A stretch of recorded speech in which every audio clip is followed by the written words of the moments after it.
Dr. Hess, welcome to Louisville. Hey, thank you. You mentioned you have been here before, but it's been a long time. Long time. We're glad you're back. I want to thank all of you all for being here tonight and thank the library for facilitating this conversation. I hate to admit this, but I discovered the library about 4 years ago when I figured out that they would let you borrow books that you could read, and then you could give them back, and you didn't have to pay anything. Took me a long time to figure that out, obviously. But I always encourage people, if you're not providing a little financial support to the Outstanding Library Foundation, I would encourage you to do that, because they can always use a few more dollars to continue to do what they do and to expand what they do, and maybe buy a few more books that I am putting on my wish list that are taking me 2 and 3 months to get. So, Dr. Hess, give us a quick 1-minute introduction. Introduce yourself. Sure. Tell us what you've been doing the last couple of years, and then we'll jump into the book. Sure. Hey, nice to be here with all of you. I started out in this stuff. I was a terrible student. I hated school. I got beat up through about 7th or 8th grade, and then I spent high school mostly bored. Got into one college. I went there, and turned out I actually liked school. I just didn't like everything we did with school. I started substitute teaching for beer money when I was sophomore, junior in college. I kind of liked it. People said, well, if you like substitute teaching, everything's better from there. Went and got my master's in education and got my teaching credential. Taught high school for a couple of years down in East Baton Rouge Parish, Louisiana, but got extraordinarily frustrated. And because I am not a person who's willing to kind of suffer indignities because it's the right thing to do, I said, I got to get out of Dodge. And so I went back and did my PhD. And my PhD was trying to understand why the stuff that I experienced in Baton Rouge seemed such a taken for granted part of the K-12 experience. My dissertation was my first book, came out about a quarter century ago with Brookings Institution. It was called Spinning Wheels. I was trying to study school reform in the 1990s, but I couldn't because every district was doing everything. Average district was launching a major reform every 13 weeks. The only sensible response on the part of educators when they're dropping a new reform on you every 13 weeks is to close your door and tell each other this too shall pass, which basically makes schools reform resistant. I got a job as a professor at the University of Virginia, but as somebody who was skeptical of licensing teachers and kind of open to school choice, I caught a lot of grief. I got chased out of University of Virginia and got hired at a think tank in DC, the American Enterprise Institute, where I started the education program a little over 2 decades ago. And ever since, I've been at AEI. Over the years, I've taught at Rice, Harvard, UPenn, Hopkins, various places. I've written some books. And over time, it's been interesting because education used to be pretty purple back in the Clinton, Bush, Obama years. As America has grown polarized, education has grown aggressively polarized. And so one of the things that's happened is a lot of my work has been trying to hold up the mantle of what I think of as a principled conservative approach to school and college improvement in a field where so many of the underlying notions of where right and left stand have shifted dramatically. So, and that's kind of what brings us here today. Well, that's a perfect lead-in for my first question. So we do live in a very polarized country. We're a week out from a major election, obviously. And when the library reached out and invited me to be here tonight, when I read the book, it's Getting Education Right, A Conservative Vision for, well, you all can read it. And immediately I go, because I don't necessarily describe myself as a conservative.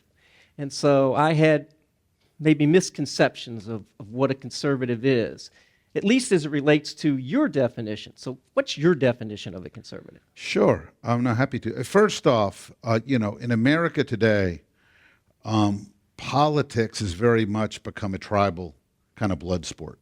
So when you hear conservative or you hear liberal, it tends to be which team are you on? Right. And we tend to think Republican, Democrat. And that's fine. Democracy has always been a messy thing. In the election of 1800, Jefferson and Adams warned that each other was going to be the end of the republic. So we've always had these issues. But I'm not a politician. I'm not running for office. I don't have to worry about being on this team or that team. So for me and for my co-author, Mike McShane, we're not thinking in terms of which team we're on. When we say conservative, what we mean is an intellectual tradition. For those of you who actually like this kind of stuff, we mean Burke and Kirk, Burnham and Buckley. What we're talking about is a series of values, a way of seeing the world, which we regard as rooted in conservative norms. Now, different people, just like there's different strands of progressivism, there's different strands of conservatism. There are conservatives who read this book and argued with us because they're like, that's not what we mean. That's fine. It's a complicated world. Well, we can talk a little bit about, but what we're trying to sketch out here is not a political vision, not a vision which appeals to folks on one side of the aisle or who pull a lever for this or that, but a series of values. And if folks who regard themselves as independents or Democrats go, that's not conservative, that's just common sense, our response is fantastic. Let's, if we can find things that we agree on, that I regard as principled, I think that's good for all of us. So for the benefit of you folks, Dr. Hess's book really kind of follows, I guess you could say somewhat in chronological order, because he talks about early childhood, he talks about K through 12, he talks about higher ed. So I thought I might kind of follow your outline there. One of the things you say in the very beginning is you mentioned that there are 8 beliefs that anchor our approach to education. And the first one really caught my attention. I mean, they all did, but the first one where you say education should be a handshake. And I'll let you explain what that means, but my takeaway was that if we're going to be successful, we've got to get families and parents and other folks engaged in a youngster's educational experience, which nobody's going to disagree with that. That's right. My question is, what do we do with the percentage of our families that are, for whatever reason, not engaged, checked out, and we can't find a way to get them involved? Yeah, that's right. So there's a couple things. So first, those of you who've been doing this long enough will remember that back when I used to supervise student teachers for Harvard's ed school back in the 1990s. And back then, if you went into a high school in Boston, and you had a student teacher in front of a class, they would teach, and you'd sit down and you would do the debrief with the coach and the student teacher. And I remember saying, hey, how do you think you did? And the coach would say, he did great. And I'd be like, I don't know, it looked to me like a bunch of kids weren't paying attention. And I remember a mentor teacher saying, all the kids who were here to learn were locked in. And this was very much part of the culture of schooling once upon a time, that the kids had to be there to learn, and the teachers weren't expected to teach the kids who weren't. And we defined kids that was about neighborhood, it was about class, it was about race. And one of the great bipartisan victories of 25 years ago was we redefined the teacher's job in a fundamental way, that the teacher's job became finding a way to teach every kid. And that was a very deep sea change and healthy one. The problem was, like is so often the case, we went too far. Because one of the things that happened was when we started saying no excuses, no child left behind, we said it's on the teacher, it's on the school. Well, it's not just on the teacher and on the school, because education's a handshake. It's a handshake between a student and a teacher. It's a handshake between a family and a school. If a kid's going to bed at 2 a.m., texting and getting bullied until the middle of the night, and then is oversleeping and not doing homework, I don't care how good a teacher you are, the deck's stacked against you. Education has to be about parents doing their part and schools doing and teachers doing their part. And what's happened, now there's always going to be some parents who are not in a position to do right by their kid. But we have become enablers. We have ceased to set expectations. We have ceased communicating to parents. It's amazing when you do focus groups how many parents don't know what it looks like to support their child in school. They don't know that they're supposed to take away their kid's cell phone at 8 o'clock. They don't know that they should be getting their 5th grader to bed by 8:30 or 9. Nobody's telling them these things. And so what's happened is it's not only that there are going always to be occasional instances that we have to figure out how to support those children, but that we have knocked the struts out from under families so they don't know what's expected, and we have gotten away from the kind of culture of expectation that tells parents, you have a job to do here. So is it simply a matter of, or not simply a matter, but a matter of maybe we need to, in some cases, educate the parents as much as we need to educate the student? Oh, we need to educate. We need absolutely. So, one of the reasons we started driver's ed 75 years ago was because when you put a teenager behind the wheel of a ton or 2-ton piece of machinery, they're a danger to folks. And parents maybe have 1 or 2 or 3 16-year-olds in their life. Schools have a couple hundred 16-year-olds every year. So it made sense for schools to take some of that and help parents know what to expect. Well, we've got a similar dynamic going on with cell phones today and with social media. Parents are overwhelmed, and schools have done an abysmal job of helping parents understand what the expectations need to be, partly because we've made educators so nervous to speak up. When they speak to parents forcefully, we accuse them of being arrogant. We tell them they're not being respectful of different traditions. We have invaded, we've brought into this conversation language of equity in ways that suggest somehow it's equitable to let kids stay up until 11 o'clock or 12 o'clock, and 24% of the nation's students are chronically absent. They're missing 18 or more days of school a year. This isn't equity. This is schools not being clear and firm about expectations, and us as a society making it a guessing game for parents as to what they're supposed to do and how they're supposed to do it when it comes to setting up their children to succeed. All right, so let's talk about, as you do in the book, starting with early childhood, preschool. I mentioned to you the other day when we chatted, our mayor, who's, I guess, finishing his second year in office, as when he ran, and since he's been in office, has a major push around, I don't know if he uses the term universal preschool, but that's the concept. And you hear that a lot. You see that a lot in other cities, other states. You talk in the book about really early childhood is kind of a mixed bag. And let me preface this by saying, as a non-educator, I'm a huge early childhood fan. Mm-hmm. But I also agree with what you said in the book, and that is that we can't necessarily institutionalize preschool where you add grades to the front end, as you mentioned, versus all of the not-for-profit, church-related, other preschool operators that already exist in the community. So what's the early childhood answer? Yeah, no, it's a great question. I mean, part of it is, so much of this at one level is intuitive. I'm with you. It seems to me that making sure that kids, when they're 3, 4, 5, have an opportunity to be challenged, to develop, numerical sense and understanding of colors early on, to make sure they're stimulated and engaged, is awesome. It's healthy. It's the right thing to do. We want to prove that this works, but the challenge there is that the proof is much less compelling than you might have been told. In Tennessee, for instance, are running a major randomized control trial over the last decade, which actually found that kids who were in the preschool programs were worse off than kids who weren't in the preschool programs. People will point to the famous preschool programs like Abecedarian or Perry Preschool, these tiny little boutique programs, 40 or 50 or 60 kids from the late 1960s and early 1970s. But what they don't tell you is that it wasn't just a preschool. It involved home visits. It involved intensive supports. So, yeah, if we're talking about intensive, extraordinarily expensive, gold-plated wraparound services, I believe that helps. But it turns out that most of what we've done as early childhood doesn't deliver the results that we'd hope for.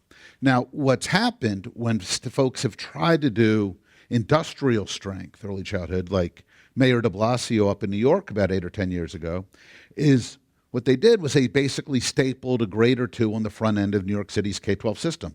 So you're now taking little kids, 4-year-olds, into big New York City school buildings where they're in the same place as 11 and 12-year-olds with all the language and all the behavior. You're putting them on, you've got to get them to school, so that means potentially putting 4-year-olds on buses. It means that you're on the school calendar, so you've got early childhood not on a parent's work schedule, Right. but 180 days a year on the teacher contract that runs school time hours. So if you're a parent who works a swing shift or non-traditional hours, like 35% of working class Americans, it doesn't actually solve your child care needs. And you've got all the same issues with school closures. You would have been out of luck. So what am I for? I'm for programs which give families a lot more flexibility. About half of all kids today are actually in what we call friend, family, and neighbor care. A lot of this is 4 and 5 person early childhood situations. You've got church-sponsored care.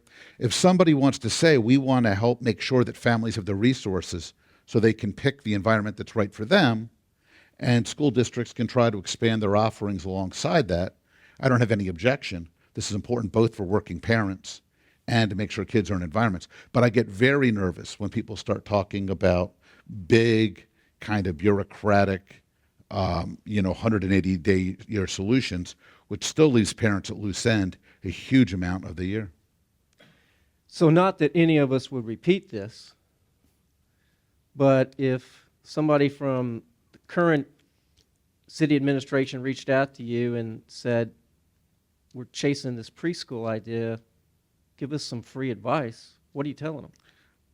Governor Youngkin of Virginia has actually rolled out a program that I quite like. One, it's trying to consolidate a whole bunch of philanthropy and federal and state supports into a kind of ATM card for the relevant families so that it's much easier for especially working class or low-income families to put the resources together.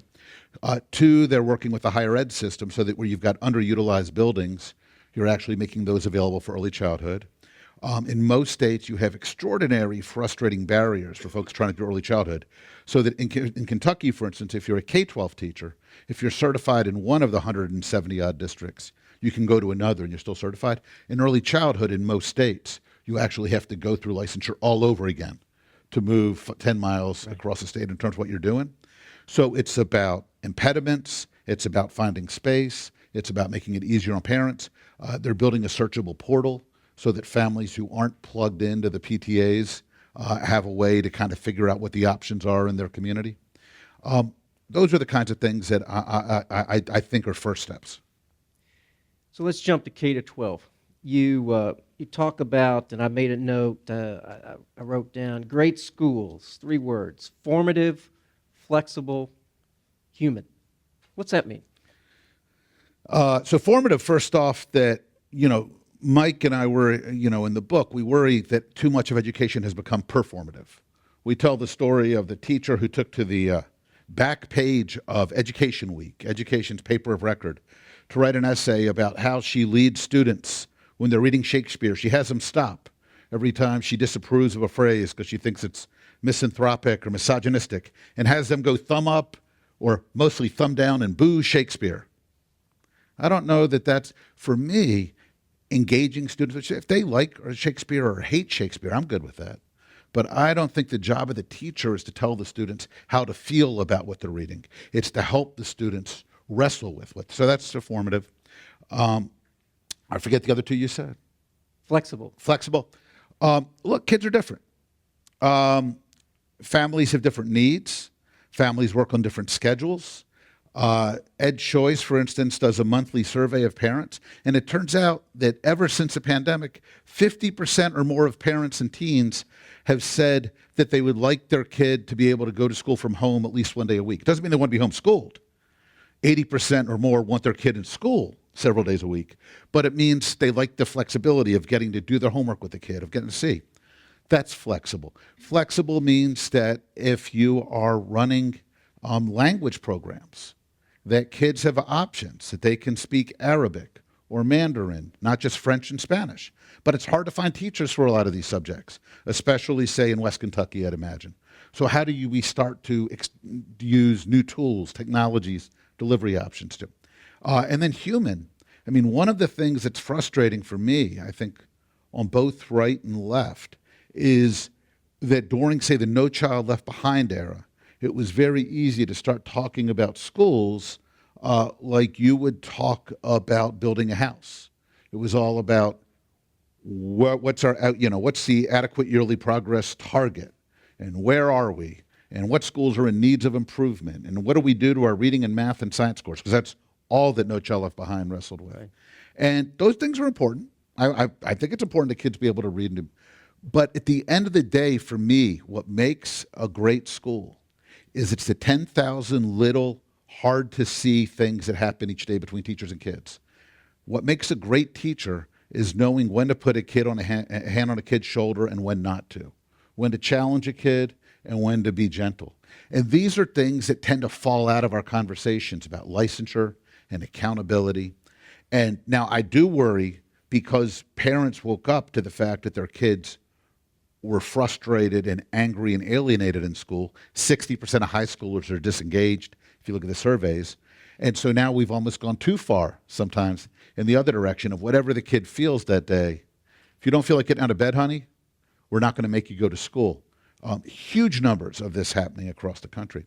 But what makes a great school is not any one formula, but it's finding teachers and school leaders who create a culture where those 10,000 little interactions between educators and students and between student peers create an environment where kids feel valued, where they feel challenged, where they feel like there's actually attention to excellence. We all know that there's a huge teacher shortage, really nationally, maybe internationally, clearly in Louisville, Kentucky. You talk in the book about some of the barriers, obstacles that we have, that systems have in trying to recruit people to the teaching profession. Talk a little bit about that. Yeah, I mean, it's important to keep in mind, and we often forget this, that we've got a teaching profession which is beautifully designed for 1924. Teaching in America used to be a male profession. 200 years ago, 90% of the nation's teachers were men. We feminized teaching on purpose because when Horace Mann and his colleagues were worried about this terrible influx of Catholics into the U.S. in the 1830s and 1840s, they wanted to build a lot of schools where the Catholic kids would learn to read the right Bible, the King James Bible, so they would be less Catholic. And in order to staff these schools, they needed lots of cheap labor. Well, you didn't have enough men who wanted to teach for predictable periods. So what happened was they created special schools to train women to teach, normal schools to teach them the norms. Men would teach these places. And they could pay the women about 50 or 60 cents on the dollar, what they had to pay male teachers. And by the years after the Civil War, the American teaching profession was 75 or 80% female. And that set the norm. And we had a century with that model. Over half of college-educated women became teachers. They weren't going to go anywhere else. In the 1950s, 1960s, average college grad was only going to have a handful of jobs before they retired anyway. So you could recruit on campus for 22-year-old women who were going to come teach for 30 years. That's still the model most HR departments and most school districts I work with kind of rely on today. Problem? Today, only 15% of college-educated women become teachers. Today, when you go on campus and try to recruit 22-year-olds by telling them they can do the same job day in, day out into their 50s, turns out it doesn't actually land.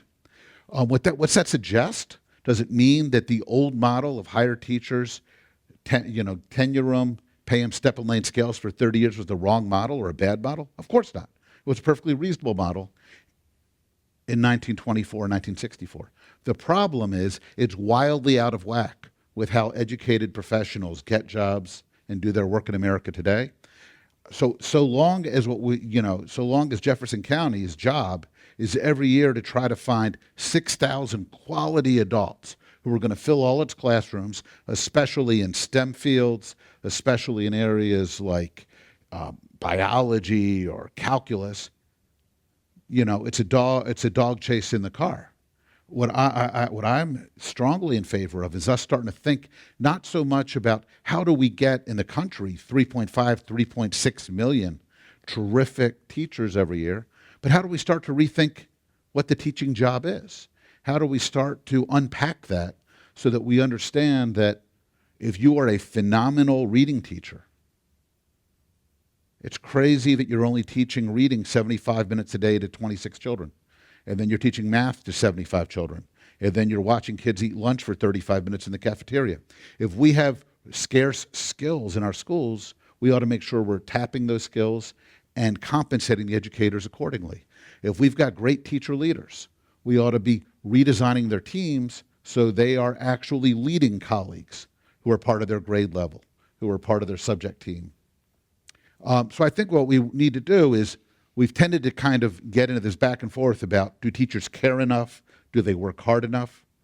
I think the better question to ask is, how can we start to think differently about the teaching job so that we're putting teachers in a position to succeed?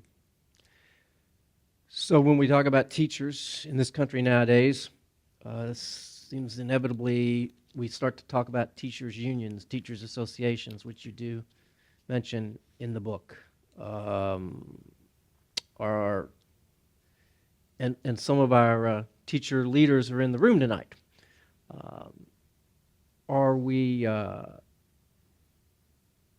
My opinion is some of the knocks that teachers' unions get are not fair. A lot of the criticisms are not fair. They're not without sin. I'm a good Catholic boy, so I can use that. But what is the role of a teachers' union today? Yeah, it's like with so much of our polarized debate is it's easy to spend time kind of arguing back and forth. I'm pretty critical of the unions. Mike and I in the book, we kind of walk through some of it. But I don't think it's because they're malicious. Randy Weingarten, the president of the AFT, is a friend of mine. Becky Pringle, the president of the NEA, is somebody I've known for many years and have, I think, a good relationship with. But look, the job of unions is to represent all of the teachers who work. And a century ago, for instance, the fight for tenure protections I would have found much more sympathetic. In the 1910s, New York State would fire a teacher if they didn't conform to the height and weight charts. States would routinely fire women teachers when they became pregnant. It was thought to be non-hygienic and raise uncomfortable questions for school children. During the Palmer raids period after World War I, somebody saying you were a communist was enough to get you fired in most states. So in that time and era, tenure protections for teachers made all the sense in the world. Today we have this thing called the Equal Employment Opportunity Commission. We have pretty stringent job protections related to those kinds of criteria. I worry today that much of what's in place actually protects teachers who are not doing right by kids. Nonetheless, the unions, because it's their mandate, wind up obliged to defend all of their members, even the ones who I think are not serving children well. Teacher unions have settled on the step and lane pay scale that was introduced in the late years of the 1800s, early 1900s, which I would have thought once made sense when women teachers made half of what male teachers did, when high school teachers made twice as much as K-8 teachers. Step and lane pay scale would have made a fair bit of sense, I think. Today, I worry that it makes it very hard to attract teachers who are hard to attract, especially in areas like science and engineering and mathematics. It's not that hard. I was a social studies teacher. We're easier to attract. Phys ed teachers are easier to attract. The fact, though, that compensation is not about whether your skills are hard to find or whether you're a phenomenal reading instructor, but how long you've worked and how many degrees you hold, I think is problematic. But the unions have fought very hard to defend it. So, I disagree with them, but for me, I'd much rather have the arguments about the merits and the substance rather than have this be hurling insults about who doesn't really care about the kids. Right, because we all care about the kids. That's a cliche, but I think it's also true. So where do you stand, and this just popped into my little head here, sitting here, where do you stand on this differentiated pay concept as it relates to science and STEM teachers are harder to get, so should we pay them more than we pay a phys ed teacher or a reading teacher? Yeah, I believe we should differentiate based primarily on functions. One of the things that you keep in mind when you look at other professional lines of work, healthcare or architecture or law, is all the lawyers in a law office aren't paid on the same scale. Some lawyers are highly skilled trial attorneys. Some lawyers are sagacious veterans who are, others are, file crunchers. And part of the compensation is not just what kind of law you practice, but how much value you add to the firm. I think, one of the opportunities here is that most teachers are on a 190-day contract, which means lots of incredibly talented teachers wind up tending bar or painting houses all summer. Well, that's nuts. Part of the opportunity here is that people who are skilled educators ought to have the opportunity to help onboard new hires. We ought to be able to displace some of the folks from central administration and put some of those dollars in allowing teachers to spend the 3 months in the summer fine-tuning curriculum instruction for the coming year. So I also think that it probably makes sense to pay teachers who have specialties that are harder to find, math and science or special education, right, more than folks who are easier to find. But I worry that when we fixate on that, we're missing the point, which is some teachers bring valuable skills that make their schools better, their colleagues better, do right by their kids. And if we're paying taxpayer money for educators, it ought to be a reflection of how much those educators are able to bring into the schoolhouse to serve the community's needs. Okay, let's graduate from K-12 and talk a little bit about higher ed. And is it a fair statement for me to say that you and Mike were somewhat critical of higher ed? With all due respect to now Mayor Abramson, who's living in that higher ed world, that evil world of higher ed. So let's talk about colleges and universities. Yeah, I mean, I think higher ed can be a wonderful thing. I think one problem is that higher ed has allowed itself to very much take a side in a lot of our larger cultural and ideological disputes, which I think has been a disservice both to the thoughtfulness of the disputes and to the place of higher ed. And then a second, somewhat distinct concern is that college diplomas were never intended to be hiring credentials. They were meant to signify that you had chosen to go on and learn about. But when Enterprise Rental Car is saying, look, in order to work the counter, we want you to have a diploma. We don't care what you studied. Right. We don't care if you studied communications or economics or art, but you need that piece of paper in order to fill out the online. That's insane. What it does is it turns Americans, it puts them in a hostage situation where they have to pay a ransom to some college in order to buy a piece of paper they may or may not want in order to get a job where you get to wear a white collar and kind of, earn a decent health care. That's not what college is for. And I think partly that problem and what happened is Mike and I argue in the book that this was partly an unintended consequence of the Civil Rights Act of 1964, which said employers could not use discriminatory hiring criteria. And over a series of lawsuits, most famously Griggs versus Duke Power in '73, the Supreme Court said, look, you can't really use IQ tests. You're going to be in legal jeopardy if you use skill-based hiring tests. So over time, what happened is employers became very nervous about using a lot of other ways of selecting employees. But even though the Supreme Court warned about this in '73 and said, you can't treat college diplomas differently, we treat college diplomas differently.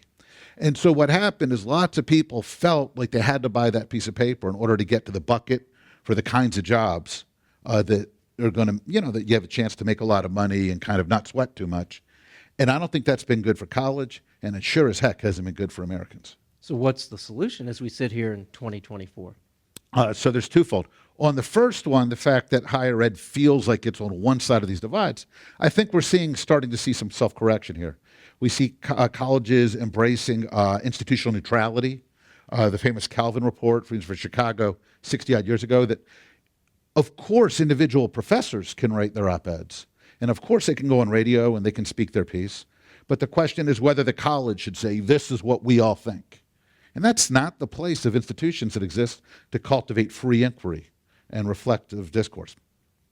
We're starting to see, I think, some attention to whether or not higher ed can figure out how to ensure that all kinds of perspectives feel more welcome on campus. On the second piece, we're actually seeing some progress. So governors, both Republican and Democrats, have taken actions to uncover jobs. Say you no longer can demand a college diploma for a job. It's got to be a matter of skills and experience. Josh Shapiro's done this in Pennsylvania. Larry Hogan did this in Maryland. A number of other governors are looking at this. In fact, the Harris in the Trump White House, there was actually a plan working on this that got suspended when he lost in 20, and he did lose. The Harris campaign also has language on this in her 80-page online document. So there's a little bit of that. But it's also the case that what we need to do is make sure employers feel comfortable using other alternatives. So, for instance, what we need is the National Association of Manufacturers to work with the Department of Labor and see if they can't develop and approve some of these hiring criteria so that the lawyers and the lawyers who work for major employers don't get very nervous if they try to use these, so that they feel confident these things will stand up if anybody challenges their legality. And if you start to do that, start to create the opportunities, and then start to create viable alternatives to college, then for folks, whether they're 18 or 38, it's a choice. Do they want to go to college because they think it's a good and important thing to do? Or do they want just something that will let them help them get these other jobs?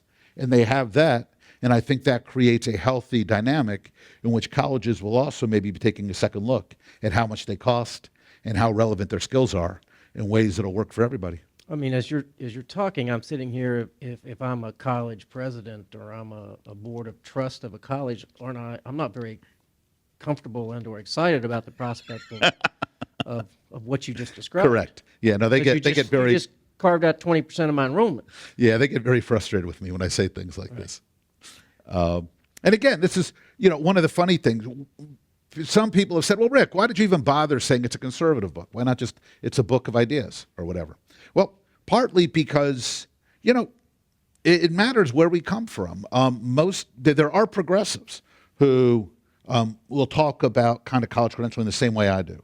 But they get a lot more grief because you're supposed to be on the team. They're team higher ed if you're on the left. Right. If you're on the right, you have a lot more room to kind of anger the presidents of elite colleges because they're already angry at me. So let's talk a minute about what we've seen with some pretty famous, prestigious universities and colleges. It seems like the last year or so around the campus protest and the issue over the Middle East and the Jews versus the Palestinians and the back and forth, and university presidents in some cases who are finding themselves as former university presidents. What's going on there?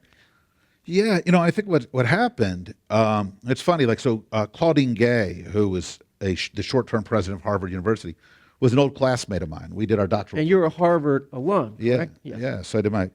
And, back 30 years ago, she and I spent a lot of hours together in classes and such.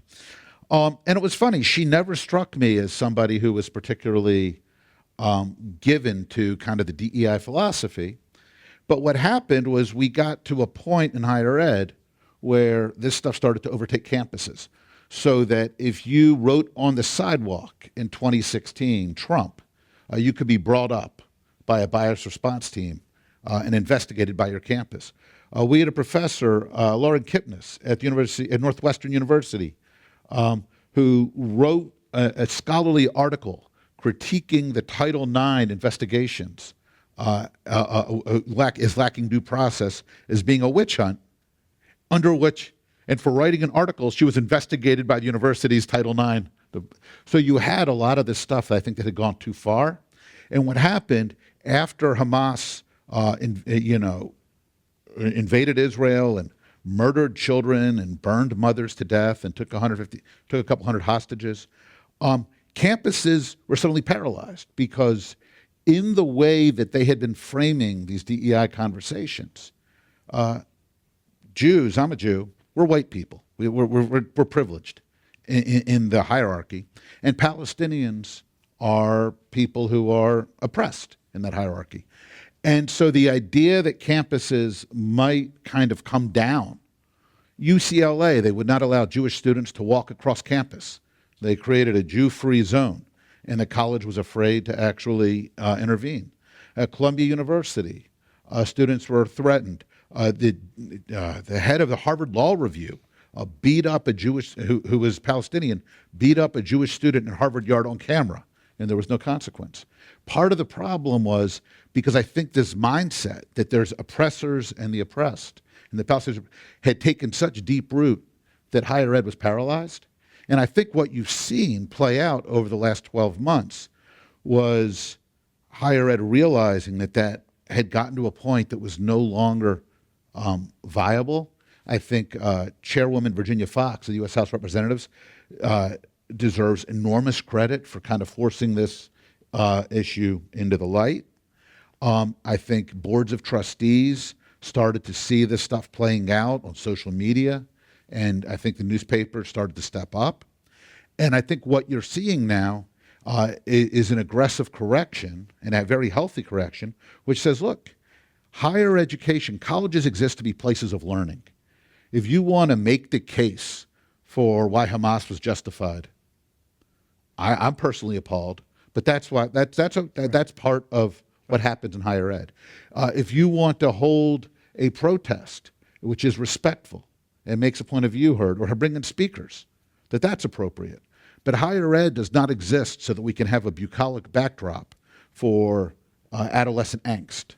It's not about shouting down people. It's not about invading. It's not about banging on libraries. It's not about invading classrooms. And I think what we've seen has been a much needed and overdue correction. And I'm hopeful that it's not finished correcting yet, but we'll wind up someplace where, again, we get back, you asked about formative before. Higher ed is supposed to be a formative place where you are formed as a thinker, where you were formed in terms of sharpening your values. It's not meant to be a place where either students or faculties perform for the cheap seats. All right, let's switch to maybe a little less controversial issue, and that is school choice, which is, as you and I discussed the other day, a particularly hot issue in the state of Kentucky as we sit here a week away from voting yes or no on a constitutional amendment that millions of dollars has been spent, both in-state and out-of-state money, on both sides of the issue.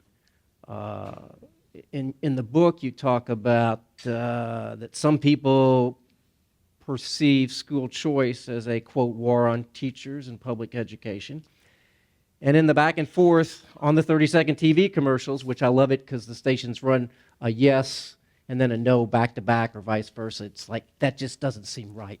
But and as most of us know, I think somebody mentioned the other day, other than North Dakota, we're like the only state in the union who's not moved on this issue. So what should we as citizens of the Commonwealth of Kentucky, depending upon if it's yes or no, what should we expect?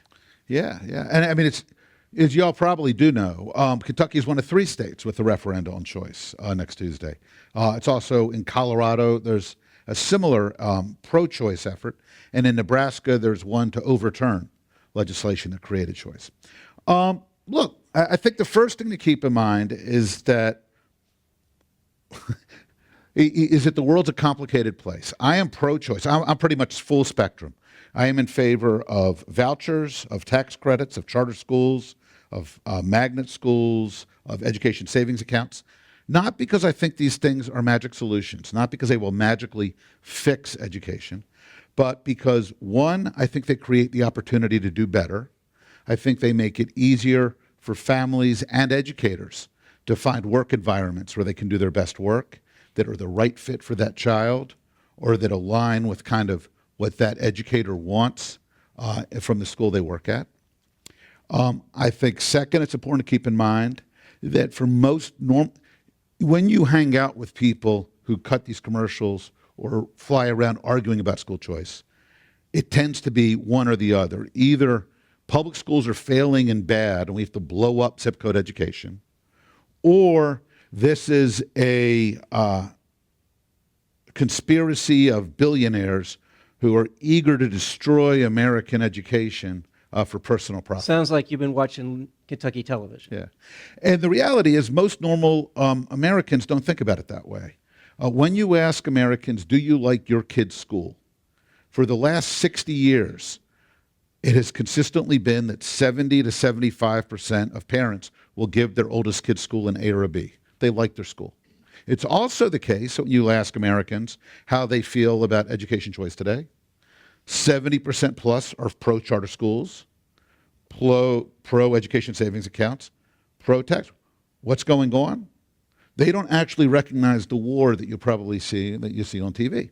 What they see, and this has really been a phenomena that's taken place since the pandemic, is up and from 1990 when you had the first modern voucher program in the U.S., in Wisconsin, the Milwaukee Parental Choice Program, in 1991 when you had the first charter school law in Minnesota.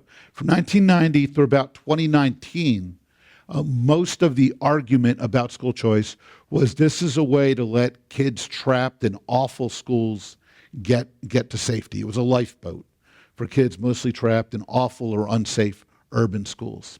What changed with the pandemic was suddenly lots of parents felt like, A, their schools weren't there for them in the way they had thought they were, and B, you saw lots of parents, once they were watching kind of this fragment of learning take place on kids who had muted Zoom on, they were frustrated and concerned by some of the cultural stuff they saw. And what happened was over the last 5 years, school choice morphed from something that's Medicaid, about letting those in deep need get out of their schools, to Medicare, to something that folks like having as an option if they need it. And so I think that's where we are today. For somebody like me, that seems entirely healthy. Look, Kentucky spends $18,500 per child per year. In a class of 25, that's $450,000. Yet median teacher pay in Kentucky, according to the NEA, the nation's largest teacher union, is only $56,000 a year. That means about 88% of what's getting spent per pupil is not winding up in a teacher's paycheck. That suggests to me, A, that there's probably room to run schools in ways that are more rigorous and more efficient, and that value the educators in them more, and that the outflow of resources to support kids in other learning environments seems workable and practical. So I support school choice not because I think it's any kind of magic bullet. I support it because I think it creates opportunities for frustrated families and frustrated educators to find or to create better learning environments. And I think that's an important piece of flexibility. And all right, let me follow up on that last point you humanity. made. One of the things I've been told is that in states that have adopted, in all likelihood, we end up with a voucher program if this passes. One of the things I've been told is that 70+% of the students who are taking advantage of the voucher program are children who are already in, prior to the program, a private or parochial school. So it's not necessarily, the majority of the kids are not. Yeah, is that fair? No. So partly it depends entirely how you write the law. So, for instance, famously, the Milwaukee Parental Choice Program and the DC Opportunity Scholarship are income capped. So you have to be under a certain income. Generally, families in poverty below the poverty line. So for family 3, it's 100% of the poverty line or 150%. Right. States can absolutely write their laws however they like, so that they can either say families already in private school are eligible for these, right, or they can write laws that say families have to have attended public school for a year. So no, that's not a true number. The reality is that you can get different numbers program by program and state by state. Depending upon how you write the law. Okay, all right. Last question from me. You talk at the end of the book about that there's some way, I should have written down exactly how you said it, but it kind of revolves around recess. So talk about recess. I think for Mike and me, one of the acid tests of whether schools are humane and flexible is whether they value recess. I got banned by the George W. Bush administration, and I was banned from the Department of Education in the second term because Meaning you couldn't walk in the building? yeah, they were not allowed to invite me in the building. Okay. Because I was a pretty fierce critic of No Child Left Behind, for some of the same reasons I've just been critical, say, of one size fits all early childhood. Right. That I believe kids need to be able to read and do math. I think holding schools accountable in sensible ways. I don't think that law was a particularly good or robust or sensible way to go about it. And and I said so. And one of the consequences of that kind of blunt force instrument is that you saw schools slashing recess. They were shuttering gifted programs. They were cutting time out of the things that make schools human for kids: art, music. Right. And so I think one of the things that you can tell, if you've got great test scores, and we're getting my fifth grader, we're getting him out of his current school because it's a great school academically, but they have 25 minutes a day for lunch and recess combined. And that is not a school, I think, that understands or appreciates how young people develop. And if you have to do that in order to get the kinds of academic results that we want to see, I don't think you're doing the job right.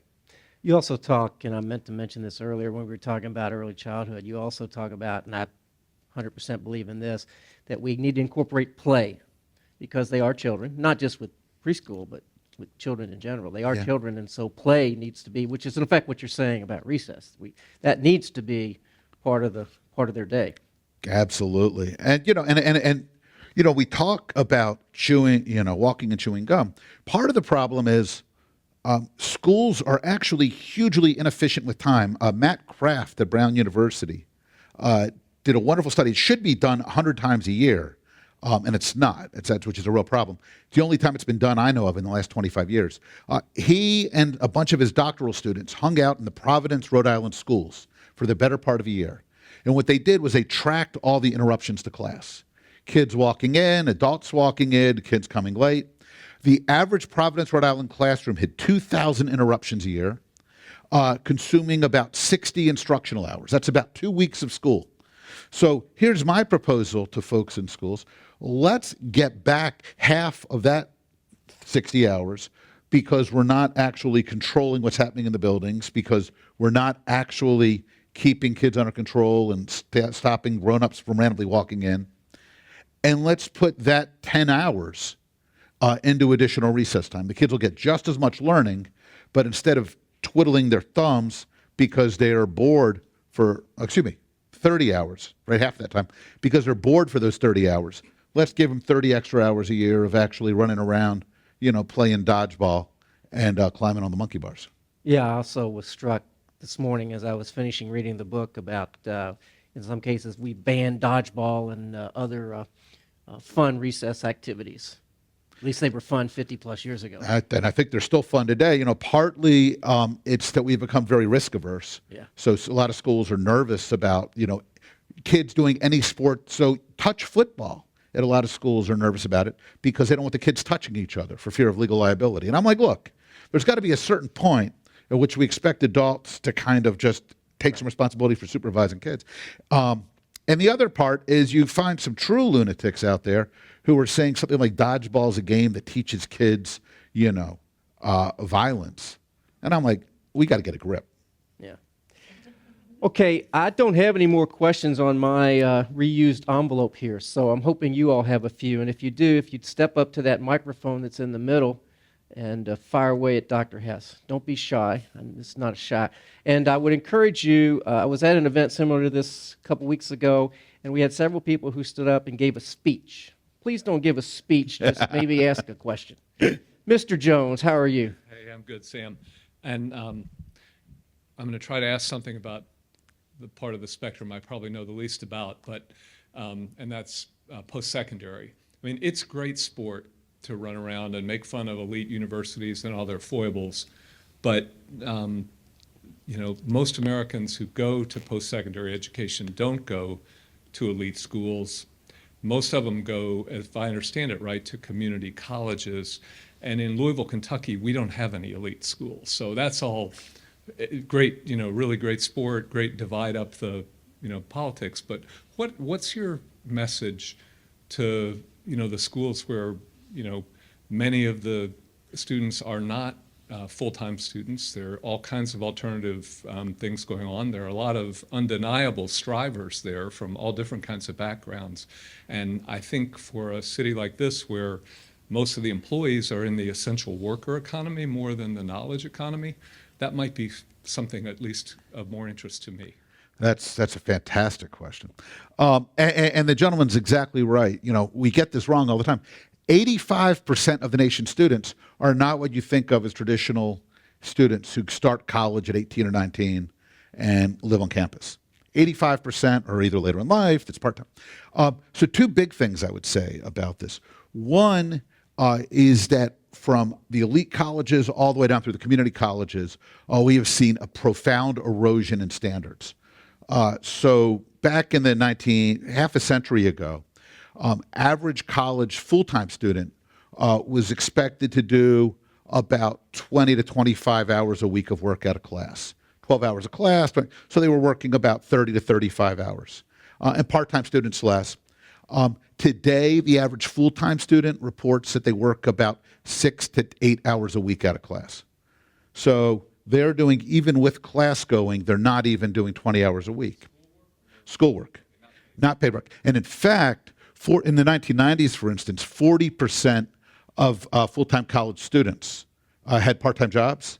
Today, it's closer to 10%. So they actually work less, and they're doing less. And the question becomes, what are they doing? Well, the Surgeon General's actually got the answer for those of you who've read this stuff. Average kind of 18 to 22-year-old is spending about 7 to 8 hours a day on social media and gaming on their phones. So what's happened is on college campuses, you've got students borrowing money to go to campus, to not do much work, not get a job. They spend less time around their friends than they did 20 years ago, but lots of time on their phones, either social media and gaming. Huge problem. And I think a big part of this, and again, this is from community college up to the fancy colleges, is really getting much clearer about setting expectations for student work.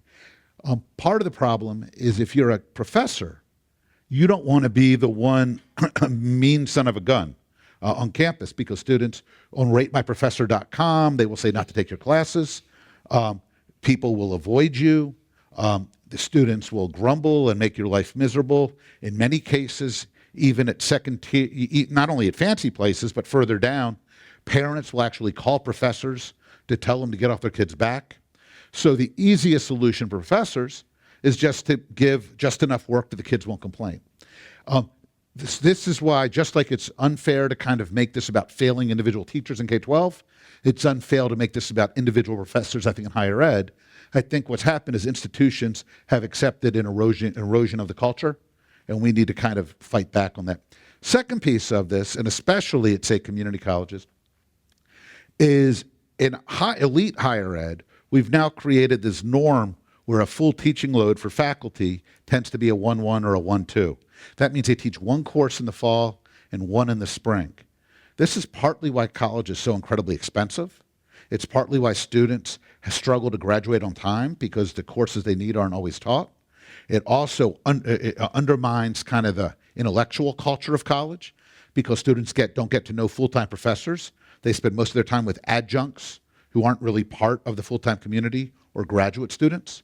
And part of the prestige chase is you even go to regional colleges that you think of as teaching institutions, not research institutions, and their faculty are teaching maybe a 2-2 or a 2-3.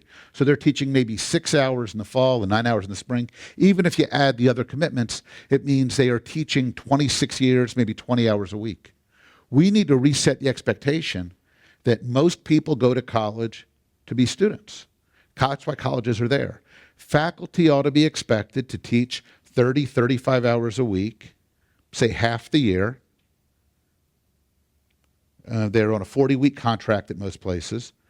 They ought to, for 26 of those weeks, 13 in the fall, 13 in the spring, they ought to be expected to teach about 30 or 35 hours a week. That means about maybe 4 courses, and then the out-of-course duties that go with. That would allow colleges to hire many fewer adjuncts. It would mean colleges should be selecting for faculty who actually want to teach because that's why they're there. It would make it much easier for students to get the courses they need and graduate on time and find smaller classes. And it would give students much more in the way of academic support. So it's funny because these are things that are also problems at elite higher ed. But for the folks who are going to higher ed because they just want to get the credential, they want to get trained so that they can go make a good job for themselves, a good life for themselves and their family, these problems actually, I think, hit harder. Other questions? I would use that as a segue into, you're worried about about the college presidents worried about their enrollment. It needs to be okay for a kid to be a mechanic at the Ford dealer. He's making $60 an hour and he didn't have that student debt. That needs to be okay. And I would like to, I went into a restaurant the other day and there's a picture of 5 teenage boys' butts in a '63 Chevy working on it. The memories that kids take home from high school are in shop classes. They're not in your social studies class or my science class mostly, but those shop classes, and I would promote having more of those. Yeah, no, I think that's right. And this is one of the hopeful things is that I think there's a lot of bipartisan interest in career and technical education, both because there's a sense that students need to have these options and we shouldn't be burdening them with debt. And look, at a time when we've got about $2 trillion in college debt, and in fact, the current administration is trying to shift this debt from people who borrowed it to taxpayers who don't owe it. I think all of us have an interest in making sure that folks aren't borrowing money unnecessarily. To the kid that went ahead and learned how to work on Fords, he's supposed to pay it. And I'm thinking maybe 20% enrollment would decrease. You know, if they learn how to finish wood in a house or worked on Fords, my mechanic gets a lot of respect from me. He can do something I absolutely cannot. Well, I brag a little bit on our JCPS friends. I think they've done a really good job in the last, 10 years or so, developing their career tech programs in most of their high schools. So I do give them a high marks for that. Well, let me encourage you all to do a couple things. One, you should buy this book and you should read this book, and I will forewarn you, this ain't no easy read. There were several times where I said, what did they say? I got to reread that paragraph. It's only, to Dr. Hess's credit, it's only 141 pages, but it's worth your time. So stop over and see our friends from Carmichael and pick up a copy of Getting Education Right. And then finally, so Dr. Hess, we pride ourselves on Kentucky on a number of things, and I guess right at the top of the list is you probably know we make a little bourbon.